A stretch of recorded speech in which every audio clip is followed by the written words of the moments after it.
அனைவருக்கும் வணக்கம். நான் காயத்ரி கிருஷ்ணன். வர மார்ச் 14 வந்து காரடையார் நோன்பு வருது. அதுக்கு ஸ்பெஷல் ரெசிபீஸ் தான் நம்ம இன்றைக்கி பார்க்க போகிறோம். காரடையார் நோன்பு வந்து மாசி பங்குனி ரெண்டுமே கூடுற நாள் அன்றைக்கி வருது. காலையில் 10 to 12 நல்ல நேரத்தில் இந்த நோன்பு சரடை சுமங்கலிகள் எல்லோரும் கட்டி பிரார்த்தனை பண்ணிப்பா. அதுக்கு அன்றைக்கி ஸ்பெஷலாக வந்து உப்பு அடை வெள்ளை அடை ரெண்டுமே செய்வாங்க. ரொம்ப ட்ரெடிஷ்னல் மெத்தடில் எப்படி செய்கிறது தான் நம்ம இன்றைக்கி வீடியோக்குள்ளே போய் பார்க்க போகிறோம். வீடியோவை ஸ்கிப் பண்ணாமல் பாருங்கள் ஃப்ரெண்ட்ஸ். நான் ஸ்டெப் பை ஸ்டெப்பாக சொல்லியிருக்கேன். வாங்க வீடியோக்குள்ளே போகலாம். ஃபஸ்ட்டு நம்ம காராமணியை வந்து ஊற போட்டுக்கலாம். நான் வந்து இன்றைக்கி 1/4 டம்ளர் சிகப்பு காராமணி எடுத்திருக்கேன். உங்ககிட்ட வெள்ளை காராமணி இருந்ததுன்னா நீங்கள் அதுவும் எடுத்துக்கலாம். இப்போ இதை வந்து இந்த பாத்திரத்தில் ஆட் பண்ணிடலாம். இப்போ இதை வந்து நல்லா வாஷ் பண்ணிக்கலாம். இந்த காராமணியை நல்லா வாஷ் பண்ணி இது மூழ்கிற அளவுக்கு தண்ணி விட்டாச்சு. இப்போ இதை வந்து நம்ம மூடி வச்சிடலாம். இது மினிமம் ஒரு 3 மணி நேரமாவது நல்லா ஊறட்டும். இப்போ கிட்டத்தட்ட வந்து ஒரு 4 மணி நேரம் எடுத்து பாருங்கள். இந்த காராமணி வந்து நல்லா ஊறியிருக்கு. இப்போ இதை வந்து நம்ம வேக வச்சு எடுத்துக்கலாம். இந்த காராமணியை வேக வைக்கும் போது உப்பு போடாமல் வேக வச்சு எடுத்துக்கோங்க.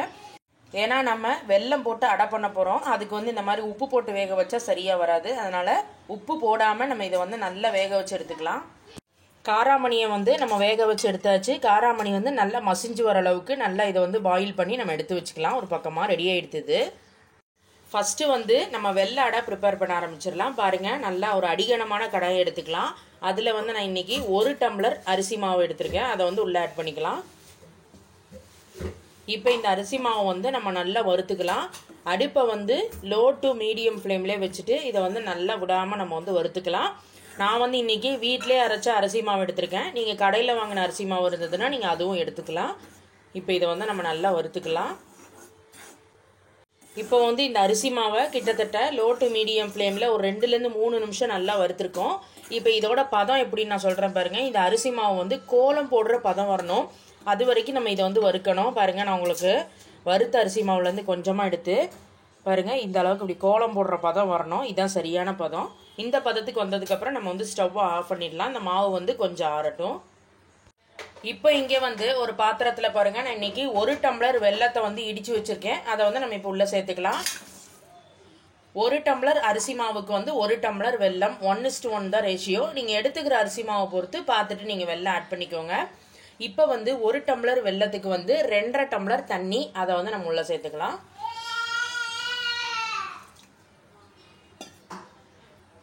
இப்போ இதை வந்து நம்ம அப்படியே கலந்து விட்டுக்கலாம். இந்த வெல்லம் வந்து நல்லா கரைஞ்சி வரட்டும், நல்லா ரெடியாகட்டும். வெல்லம் வந்து நல்லா கரைஞ்சி வந்துடுது. இப்போ வந்து நம்ம ஸ்டவ்வை வந்து ஆஃப் பண்ணிட்டோம்.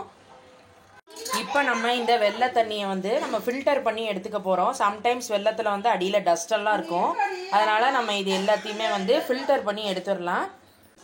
நம்மளோட வெள்ளை தண்ணி வந்து இப்போ ரெடி ஆகிடுது. இப்போ இங்கே வந்து ஒரு பாத்திரத்தில் நம்ம வடிகட்டி வச்சுருந்த அந்த வெள்ளை கரைசலை வந்து ஃபஸ்ட்டு நம்ம உள்ளே சேர்த்துக்கலாம். இதோட கூடவே வந்து நம்ம இப்போது வேக வச்சுருந்த அந்த காராமணியில் பாதி எடுத்து இதில் வந்து சேர்த்துக்கிறேன்.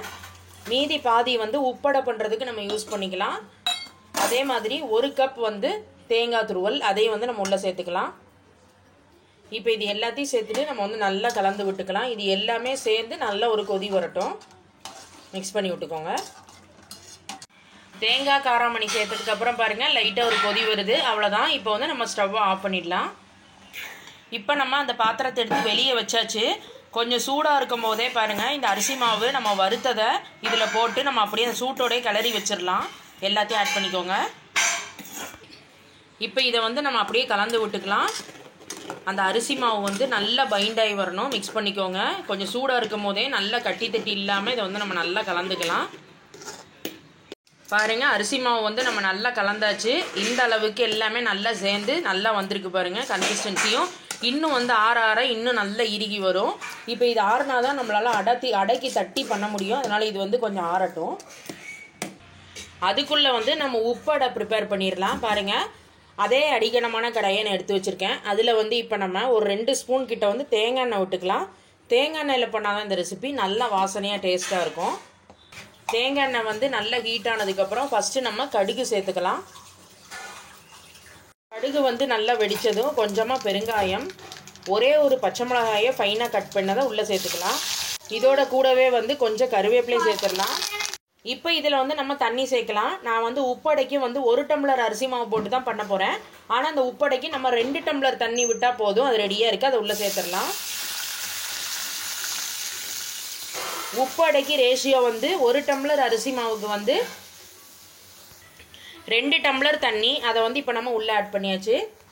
இப்போ இதில் வந்து காராமணி பாதியை வந்து நம்ம வெள்ளடையில் போட்டுட்டோம். மீதியை இப்போ நம்ம இதில் ஆட் பண்ணிக்கலாம். அதே மாதிரி 1 கப் வந்து தேங்காய் துருவல். இதோட கூடவே வந்து எவ்வளோ உப்பு தேவையோ நம்ம அதையும் வந்து இப்போ ஆட் பண்ணிடலாம். இப்போ இது எல்லாத்தையும் சேர்த்துட்டு அப்படியே கலந்து விட்டுக்கோங்க. இது எல்லாமே சேர்ந்து ஒரு தடவை கொதிக்கட்டும். அதுக்கப்புறமா நம்ம அரிசி மாவை ஆட் பண்ணிக்கலாம். எல்லாமே சேர்ந்து நல்லா ஒரு கொதி வரட்டும். இப்போ இது எல்லாமே சேர்ந்து நல்ல ஒரு கொதி வருது பாருங்க. இந்த டைமில் நம்ம அந்த 1 டம்ளர் அரிசி மாவை வந்து உள்ளே சேர்த்துடலாம். சேர்த்ததுக்கப்புறம் இது எல்லாத்தையும் சேர்த்துட்டு நம்ம வந்து நல்லா கிளற வேண்டியதான். அரிசி மாவு சேர்த்துட்டு நீங்கள் ஸ்டவ்வை ஆஃப் பண்ணிவிடுங்க. அந்த சூட்டிலே வந்து நம்ம அப்படியே மிக்ஸ் பண்ணி விட்டுக்கலாம்.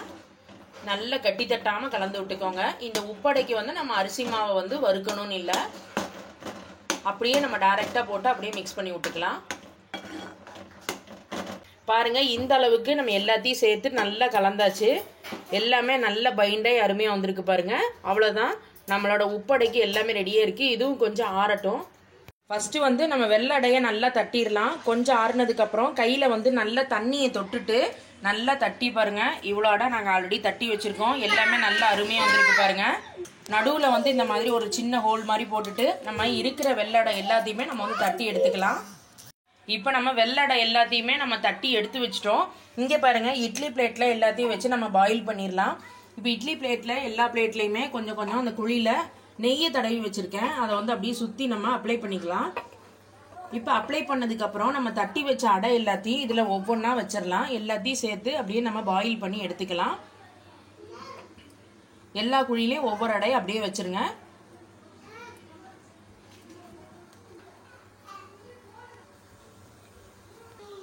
மூணு இட்லி பிளேட்லேயுமே வந்து வெள்ளடையை பாருங்க நல்லா தட்டி வந்து நம்ம செட் பண்ணியாச்சு. இங்கே வந்து இட்லி பாத்திரத்தில் அடியில் தண்ணி வச்சு தண்ணியும் வந்து நல்லா ஹீட் ஆகிடுது. இப்போ இதில் நம்ம ஒவ்வொரு பிளேட்டாக வந்து உள்ளே இறக்கி வச்சிடலாம். எங்களுக்கு வந்து இன்றைக்கி 3 பிளேட்ஸ் வந்திருக்கு. இப்போ இது வந்து நல்லா ரெடி ஆகணும். நம்ம வந்து இதை க்ளோஸ் பண்ணி வச்சிடலாம். ரெடி ஆனதுக்கப்புறம் நான் எப்படி வந்திருக்குன்னு சொல்லிட்டு காட்டுறேன். மூடி வச்சிடலாம். வெள்ளடை வந்து நல்லா ரெடியாகிறதுக்குள்ளே பாருங்கள், நம்ம உப்படையை நம்ம தட்டி தட்டில் வந்து ரெடியாக எடுத்து வச்சுக்கலாம். அப்புறமா அடுத்து இட்லி பிளேட்டில் வைக்கிறதுக்கு வந்து வசதியாக இருக்கும். அதே மாதிரி லைட்டாக கையில் தண்ணியை தொட்டுட்டு இதே மாதிரி நல்லா தட்டி நடுவில் வந்து ஓட்டையை போட்டு நம்ம வந்து இங்கே வச்சிடலாம். எல்லாத்தையும் செட் பண்ணி வச்சுக்கோங்க.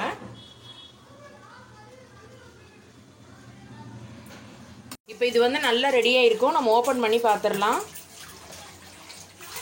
பாருங்க, எல்லாமே நல்லா சூப்பராக ரெடியாக இருக்குது. இப்போ இதை வந்து நம்ம உடனே எடுக்க முடியாது. இந்த இட்லி பிளேட்ஸ் எல்லாத்தையும் நம்ம வெளியே எடுத்து வச்சிடலாம். கொஞ்சம் ஆறுனதுக்கப்புறம் நம்ம இதை எடுத்தோம்னா நல்லா வந்துடும். நான் உங்களுக்கு எடுக்கும் போது காட்டுறேன். இப்போ வந்து கொஞ்சம் கூலாக எடுத்து நான் உங்களுக்கு எடுத்து காட்டுறேன் பாருங்கள். கொஞ்சம் ரெடியானதுக்கப்புறம் நீங்கள் எடுத்தீங்கனாலே நல்லா வந்துடும். ஆல்ரெடி நாங்கள் ஒரு செட்டு எடுத்து வச்சுருக்கோம். இப்போ அதோடய நம்ம எல்லாத்தையும் வச்சிடலாம். ஆறுனதுக்கப்புறம் எடுங்க. நல்லா இந்த மாதிரி ஒட்டாமல் நல்லா ரெடியாகி வந்துடும்.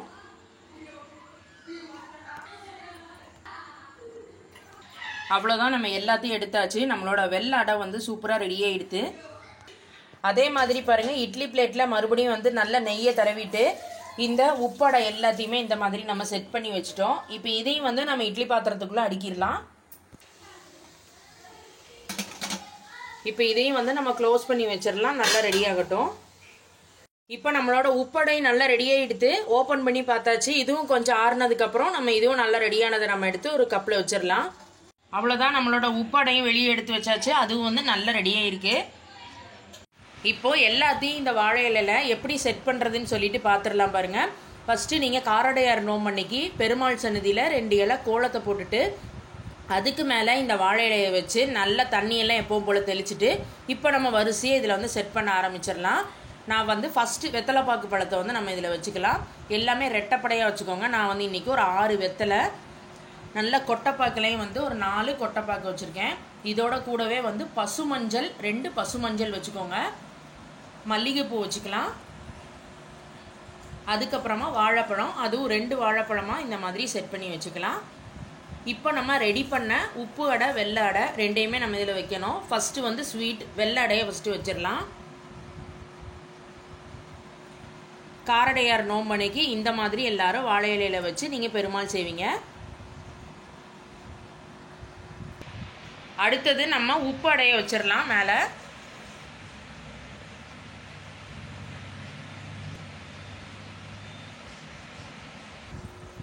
இப்போ இதில் வந்து நம்ம சரடை வந்து வச்சிடலாம். இந்த ஃபங்க்ஷனோட முக்கியமே இதுதான். ஒரு திருமாங்கல்ய சரடு, ஒரு நோம்பு சரடு, இது ரெண்டையுமே இந்த மாதிரி நம்ம வச்சுக்கலாம். இப்போ இதில் வெண்ணெயும் வந்து நம்ம வச்சிடலாம். அவ்வளோதான், காரடையார் நோம்புக்கு எல்லாமே செட் பண்ணியாச்சு. இந்த மாதிரி எல்லாத்தையும் பெருமாள் சந்நிதியில் வச்சுட்டு உருகாத வெண்ணெயும் ஓரடையும் நான் தருவேன், ஒரு நாளும் என் கணவர் என்னை விட்டு பிரியாதிருக்க வேண்டும்னு சொல்லி நீங்கள் எல்லாரும் வந்து பிரார்த்தனை பண்ணிக்கோங்க. அவ்வளோதான் ஃப்ரெண்ட்ஸ், பிகினர்ஸ்க்கு இந்த வீடியோ ரொம்பவே யூஸ்ஃபுல்லாக இருக்கும்னு நான் நம்புகிறேன். இதே மாதிரி இன்னொரு வீடியோவில் உங்கள் எல்லாரையும் நான் மீட் பண்ணுறேன் ஃப்ரெண்ட்ஸ். தேங்க்யூ.